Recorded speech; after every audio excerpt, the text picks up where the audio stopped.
सत्संगत जी, प्यार से कहना धन निरंकार जी।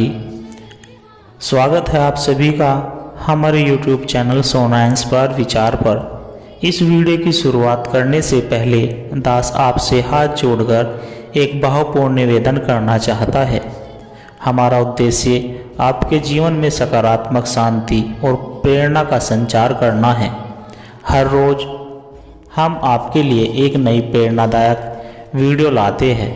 इन वीडियो के माध्यम से हम आपके जीवन में आत्मविश्वास, शांति और प्रेम का संदेश पहुंचाना चाहते हैं। आपसे निवेदन है, कृपया हमारे चैनल को सब्सक्राइब करें और नोटिफिकेशन को ऑन करना न भूलें, जिससे कि आप किसी भी अनमोल साखी, सत्संग या संदेश से वंचित ना रहे। आज की हमारी कहानी का विषय है सत्संग वह जगह है जहाँ व्यक्ति सचमुच जीता है। चलिए सत्संगत जी जानते हैं इस कहानी के माध्यम से। सत्संगत जी, गांव के एक कोने में एक पुराना पीपल का पेड़ था, जिसके नीचे रोज शाम को सत्संग होता था। वहाँ गांव के बुजुर्ग, युवा और बच्चे एकत्र होते, भजन कीर्तन गाते और जीवन के गूढ़ रहस्यों पर चर्चा करते। यह सत्संग केवल धार्मिक अनुष्ठान नहीं था, बल्कि आत्मिक शांति और जीवन को सही दिशा देने का एक माध्यम था। उसी गांव में सुरेश नाम का एक युवक था, जो अपने जीवन में बहुत निराश था। उसकी खेती में लगातार नुकसान हो रहा था, घर में तंगी और परिवार में भी अशांति बनी रहती थी। वह रोज खुद को कोसता और सोचता कि उसका जीवन व्यर्थ हो गया। एक दिन गांव के एक बुजुर्ग ने उसे सत्संग में आने का निमंत्रण दिया। पहले तो सुरेश ने मना कर दिया, लेकिन जब बुजुर्ग ने प्यार से कहा कि बेटा कुछ देर आकर देख लो, हो सकता है तुम्हारी समस्या का हल वहीं मिल जाए, तो वह अनमाने भाव से चला गया। जब वह वहां पहुंचा तो देखा कि सभी लोग शांति से बैठे थे और एक वृद्ध संत कुछ कह रहे थे। जीवन में दुख और सुख बाहरी परिस्थितियों पर नहीं, बल्कि हमारे मन की स्थिति पर निर्भर करते हैं। जो व्यक्ति खुद को हालातों से ऊपर उठाकर देखता है, वही सच्चे अर्थों में जीता है। सुरेश को लगा जैसे ये बातें उसी के लिए कही जा रही थी। उसने ध्यान से सब सुना और महसूस किया कि वह अपने दुखों में इतना उलझ गया था कि उसने कभी समाधान की ओर ध्यान ही नहीं दिया। उस दिन के बाद से सुरेश रोज सत्संग में जाने लगा। वहाँ उसे सच्चे जीवन का अर्थ समझ में आने लगा। संतों की कहानियाँ और अनुभवों ने उसे सिखाया कि जीवन में समस्या तो आती रहेगी, लेकिन उनका सम्मान, धैर्य और समझदारी से करना ही असली समाधान है। धीरे धीरे उसने नकारात्मक सोच को छोड़कर सकारात्मक दिशा में बढ़ना शुरू किया। उसने अपने खेतों में नई तकनीकों का उपयोग किया, परिवार के साथ प्रेम से व्यवहार किया और सबसे महत्वपूर्ण, अपने मन को शांत रखना सीख लिया। कुछ ही महीनों में उसके जीवन में बदलाव दिखने लगे। खेती में लाभ होने लगा, घर में खुशहाली लौट आई और उसके चेहरे पर अब हमेशा मुस्कान रहती थी। सत्संग केवल भजन कीर्तन का स्थान नहीं, बल्कि आत्मिक उन्नति का मार्गदर्शन है। यह हमें सिखाता है कि सच्ची खुशी बाहरी चीज़ों में नहीं, बल्कि हमारे अपने मन में है। जो व्यक्ति सत्संग का महत्व समझ लेता है, वह सचमुच जीने लगता है, बिना डर, बिना चिंता और बिना किसी शिकायत के। सुरेश की तरह यदि हम भी जीवन की चुनौतियों से हार मानने के बजाय आत्मज्ञान और सकारात्मक सोच की ओर बढ़े, तो हम अपने जीवन को आनंद और संतोष से भर सकते हैं। इसलिए कहा जाता है, सत्संग वह जगह है जहाँ व्यक्ति सचमुच जीता है। सत्संगत जी, सत्संग जहाँ व्यक्ति सचमुच जीता है। एक छोटे से गांव में रामदास नाम के संत रहते थे। उनका आश्रम गांव के किनारे एक पुराने बरगद के पेड़ के नीचे था। हर शाम वह सत्संग होता जहाँ गांव के लोग अपने दुख दर्द भूलकर कुछ समय आत्म शांति के लिए बिताते। उसी गांव में मोहन नाम का एक आदमी रहता था जो हमेशा चिंताओं से घिरा रहता था। कभी पैसों की कमी, कभी परिवार की परेशानियां, तो कभी भविष्य का डर। इन सब ने उसे अंदर से तोड़ दिया था। वह सोचता, क्या मेरा जीवन सिर्फ परेशानियों से भरा रहेगा। एक दिन गांव के एक बुजुर्ग ने उसे कहा, बेटा तू हर दिन दुखी रहता है, एक बार सत्संग में आकर देख, शायद तुझे कुछ रास्ता मिले। पहले तो मोहन ने मना कर दिया, लेकिन मन में शांति पाने की चाह थी, इसलिए वह चला गया। संत रामदास ने उस दिन सत्संग में कहा, जीवन एक नदी की तरह है, कभी शांत, कभी उथल पुथल भरा, लेकिन जो इंसान इसे स्वीकार कर लेता है वही सच में जीता है। सुख और दुख दोनों हमारे मन की स्थिति पर निर्भर करते हैं। मोहन को यह बात भीतर तक छू गई। उसे एहसास हुआ कि वह हमेशा अपनी परेशानियों पर ध्यान देता रहा, लेकिन समाधान की ओर कभी नहीं सोचा। उसने ठान लिया कि अब वह अपनी सोच बदलेगा। धीरे धीरे वह रोज सत्संग में जाने लगा। वहाँ उसे सिखाया गया कि सच्ची खुशी बाहरी चीज़ों में नहीं बल्कि अपने भीतर है। उसने अपनी समस्याओं को नए दृष्टिकोण से देखना शुरू किया। अब वह चिंताओं में घिरने के बजाय समाधान ढूंढने लगा। कुछ ही महीनों में उसका जीवन पूरी तरह बदल गया। सत्संग केवल भजन कीर्तन का स्थान नहीं बल्कि आत्मिक उन्नति का स्रोत है। यह हमें जीवन के सही मायने सिखाता है, चिंता और डर से मुक्त करता है और हमें वास्तव में जीने की कला सिखाता है। मोहन की तरह जब हम सत्संग का हिस्सा बनते हैं तो हमें एहसास होता है कि जीवन सिर्फ सांस लेने का नाम नहीं बल्कि हर पल को प्रेम, शांति और संतोष से जीने का नाम है। इसीलिए कहा जाता है, सत्संग वह जगह है जहाँ व्यक्ति सचमुच जीता है। सत्संग जी सत्य की खोज।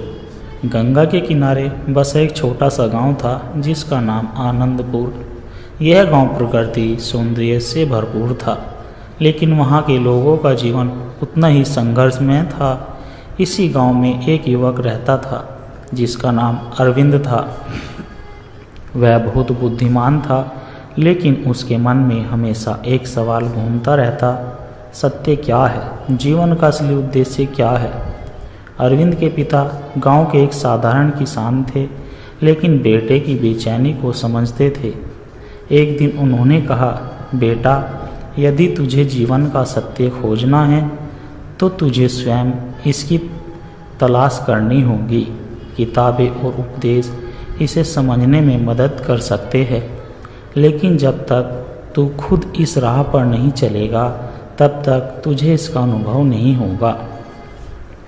पिता की बातों से प्रेरित होकर अरविंद ने घर छोड़ने का निर्णय लिया। वह साधु संतों से ज्ञान प्राप्त करने के लिए हिमालय की ओर निकल पड़ा। रास्ते में उसकी भेंट कई विद्वानों और योगियों से हुई। हर किसी ने उसे अलग अलग शिक्षाएं दी। किसी ने कहा, ध्यान ही सत्य की कुंजी है। किसी ने कहा, सेवा करो, यही जीवन का उद्देश्य है। तो कोई बोला, संसार एक माया है, इसे त्याग दो। लेकिन अरविंद का मन संतुष्ट नहीं हुआ। वह सोचने लगा, क्या सत्य इतना जटिल है कि हर किसी के पास इसका अलग उत्तर है। भटकते हुए वह एक दिन एक वृद्ध संत के आश्रम में पहुंचा। संत का नाम महर्षि देवायन था। वह शांत, गंभीर और तेजस्वी थे। अरविंद ने उनसे विनम्रता से पूछा, गुरुदेव, मैं सत्य की खोज में निकला हूँ, लेकिन जितना खोजता हूँ उतना ही उलझ जाता हूँ। क्या आप मुझे मार्ग दिखा सकते हैं? महर्षि मुस्कुराए और बोले, बेटा सत्य न बाहर है न ही किसी ग्रंथ में। सत्य तो तेरे भीतर है, लेकिन इसे अनुभव करने के लिए तुझे स्वयं को जानना होगा। अरविंद चकित हुआ, स्वयं को जानना, यह कैसा संभव है? महर्षि ने उसे एक सरोवर के पास बैठने को कहा और बोले, बेटा इस जल में अपना चेहरा देख, तू क्या देखता है? अरविंद ने देखा और बोला, मुझे अपनी परछाई दिखाई दे रही है। महर्षि बोले, अब इस जल को हिलाओ और फिर देखो। अरविंद ने जल को हिलाया, अब उसमें उसका प्रतिबिंब स्पष्ट नहीं दिखा। महर्षि बोले, यही तेरे मन की दशा है। जब मन अशांत होता है तो सत्य स्पष्ट नहीं दिखता, लेकिन जब मन शांत होता है तो सत्य स्वयं प्रकट होता है। अरविंद ने गहरी सांस ली और महर्षि की बातों पर मनन करने लगा। उसने ध्यान और आत्मनिरीक्षण की साधना शुरू की। धीरे धीरे उसके भीतर का भ्रम समाप्त होने लगा। उसे समझ में आया कि सत्य कोई बाहरी चीज़ नहीं, बल्कि अपने भीतर की चेतना को जागृत करना ही सत्य की प्राप्ति है। अब उसे ज्ञात हुआ कि सत्य न तो केवल ध्यान में है, न ही संसार के त्याग में, बल्कि हर क्षण जागरूक और समर्पित होकर जीने में है। कुछ वर्षों बाद अरविंद अपने गांव लौटा, लेकिन अब वह अरविंद नहीं था। अब वह एक ज्ञानी पुरुष बन चुका था। अब वह लोगों को सिखाने लगा कि सत्य बाहर नहीं, बल्कि हमारे भीतर ही छिपा है। उसकी शिक्षा ने आनंदपुर के लोगों के जीवन में एक नया प्रकाश भर दिया। लोग अब छोटी छोटी बातों में आनंद खोजने लगे, दुख में भी शांति महसूस करने लगे।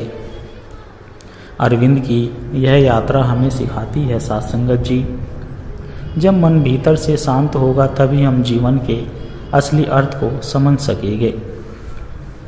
सत्संगत जी, गांव के तट पर स्थित एक सुंदर गांव था जिसका नाम शांतिपुर। यहाँ के लोग प्रकृति सौंदर्य से भरपूर थे, लेकिन वहाँ के लोगों के जीवन में अशांति थी। हर कोई अपने अपने दुखों से घिरा हुआ था। कोई धन के अभाव से दुखी था, कोई रिश्तों में तनाव से परेशान, और कोई जीवन के उतार चढ़ाव को लेकर हताश था। इसी गांव में एक वृद्ध संत रहते थे जिनका नाम स्वामी आनंद। वह एक छोटे से आश्रम में रहते थे जहां रोज शाम को सत्संग होता। यह सत्संग केवल धार्मिक चर्चा नहीं थी, बल्कि आत्मिक शांति और जीवन के गूढ़ रहस्यों को समझाने का माध्यम था। उसी गांव में धर्मदत्त नाम का एक व्यापारी था। वह बहुत अमीर था, लेकिन हमेशा चिंतित और असंतुष्ट रहता था। उसके पास धन, घर परिवार सब कुछ था, फिर भी उसे जीवन में आनंद महसूस नहीं होता था। एक दिन गांव में एक बुजुर्ग ने उसे कहा, धर्मदत्त, तेरा चेहरा हमेशा उतरा हुआ क्यों रहता है? सत्संग में क्यों नहीं आता? धर्मदत्त ने निराश से उत्तर दिया, सत्संग में मेरा क्या लाभ? मेरे पास समय नहीं है, व्यापार में घाटा हो रहा है, घर में शांति नहीं है, मन हमेशा व्याकुल रहता है। बुजुर्ग मुस्कुराए और बोले, बस एक दिन आकर देख ले, हो सकता है तुझे कुछ नया सीखने को मिले। अगली शाम धर्मदत्त संकोच के साथ सत्संग में पहुंचा। वहाँ सभी लोग शांत बैठे थे और स्वामी कह रहे थे, मनुष्य जीवन भर दौड़ता रहता है, लेकिन असली जीवन वही जीता है जहाँ मन को शांति और संतोष मिलता है। धन, संपत्ति, परिवार ये सब महत्वपूर्ण है, लेकिन यदि मन अशांत है तो इनका कोई आनंद नहीं। धर्मदत्त यह सुनकर सोच में पड़ गया। वह समझने लगा कि वह बाहरी चीज़ों में आनंद खोज रहा था, जबकि खुशी भीतर से आती है। स्वामी जी ने आगे कहा, सुखी वही है जो वर्तमान में जीता है। भविष्य की चिंता और भूतकाल की यादें केवल मन को दुखी करती है। जीवन का आनंद वही है जहाँ हम मन से शांत होते हैं, और यही सत्संग हमें सिखाता है। धर्मदत्त को पहली बार लगा कि शायद उसकी अशांति का कारण बाहरी दुनिया नहीं, बल्कि उसकी अपनी सोच थी। अब धर्मदत्त रोज सत्संग में आने लगा। धीरे धीरे उसने जीवन के प्रति अपनी सोच बदलनी शुरू की। पहले वह व्यापार में केवल लाभ हानि देखता था, अब वह ईमानदारी और संतोष को महत्व देने लगा। पहले वह परिवार में केवल परेशानियां देखता था। अब वह रिश्तों को प्रेम और धैर्य से निभाने लगा। पहले उसका मन हमेशा बेचैन रहता था, अब उसने ध्यान और सत्संग से शांति पाना सीख लिया। कुछ ही महीनों में उसका जीवन पूरी तरह बदल गया। अब वह पहले से अधिक सफल व्यापारी भी था और एक सुखी इंसान भी था। सत्संग केवल प्रवचन सुनने का स्थान नहीं है, बल्कि यह आत्मा की खुराक है। यह हमें सिखाता है कि सच्चा सुख मन की शांति में है, न कि बाहरी चीज़ों में। ध्यान और सत्संग से विचारों की शुद्धि होती है। वर्तमान में जीना ही वास्तविक आनंद का स्रोत है। धर्मदत्त की तरह जब हम सत्संग का हिस्सा बनते हैं तो हम महसूस करते हैं कि जीवन केवल सांस लेने का नाम नहीं, बल्कि हर क्षण को प्रेम, शांति और संतोष के साथ जीने का नाम है। स्वामी आनंद ने एक दिन कहा, सत्संग वह जगह है जहाँ व्यक्ति सचमुच जीता है, क्योंकि यहाँ से हमें जीवन जीने की कला मिलती है। धर्मदत्त अब यह बात भली भांति समझ चुका था। उसने अपने जीवन में यह परिवर्तन लाया और बाकी लोगों को भी प्रेरित करने लगा। अब न केवल वह स्वयं आनंदित था, बल्कि पूरा गांव सत्संग के प्रभाव से शांतिपूर्ण और खुशहाल बन चुका था। सत्संग वह स्थान है जहां व्यक्ति सचमुच जीना सीखता है। सत्संगत जी दास के द्वारा कहे गए आध्यात्मिक विचार यदि आप जी को अच्छे लगे हो तो लाइक, कमेंट, शेयर और दास की चैनल को सब्सक्राइब कर दे और दास को आशीर्वाद दे। सत्संगत जी हर रोज आप जी के चरणों में ऐसे ही प्रेरणादायक कहानी विचार, सत्संग विचार, गूढ़ रहस्य आदि सब कुछ लेकर आता रहे।